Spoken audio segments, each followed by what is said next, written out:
Un empilement de services mal coordonnés, un besoin urgent de réorganisation. C'est en quelques mots le résumé d'un rapport de 300 pages qui a nécessité 6 mois de travail.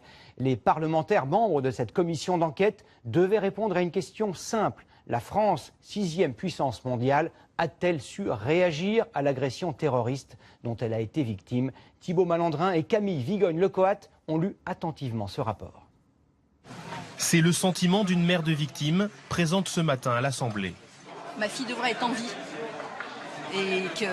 et tous les autres, les 130 victimes pourraient être en vie si on avait fait le nécessaire après Charlie. Voilà, c'est mon sentiment. Entre Charlie Hebdo et le Bataclan, 10 mois. Et l'impression pour les victimes et la commission que rien n'a été fait.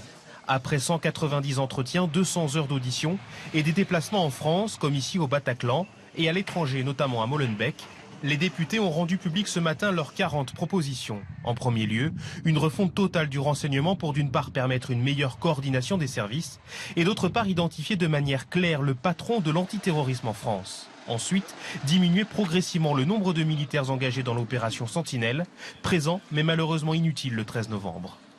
Il est évident que la présence des militaires, ils étaient 8, devant le Bataclan, en attendant l'arrivée de la BRI, du RAID, qui étaient armés de fusils FAMAS et qui n'ont pas pu intervenir parce que le règlement militaire l'interdit, parce qu'ils n'ont pas eu d'ordre d'intervenir pendant que des gens étaient malheureusement en train de se faire tuer, ça pose un vrai problème. Revenant sur la chronologie des faits, les députés proposent de revoir le périmètre et le rôle de chacune des forces d'intervention RAID, BRI et GIGN. C'est l'un des 3 points sur lesquels la commission ne va pas assez loin, selon certaines victimes. Pourquoi ils ne proposent pas tout simplement une force d'intervention? Ils diagnostiquent eux-mêmes le problème d'une guerre des polices. Ensuite, sur le renseignement pénitentiaire. Et enfin, pour moi, le 3e point, c'est sur le traitement des djihadistes qui reviennent en France. Qu'est-ce qu'on en fait de ces gens-là? Une problématique pourtant prise en compte par la commission.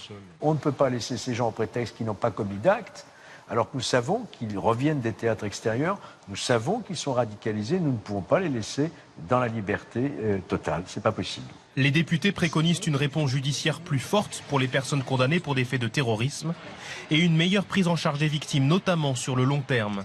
C'est maintenant au gouvernement de décider de mettre ou non en application ces mesures.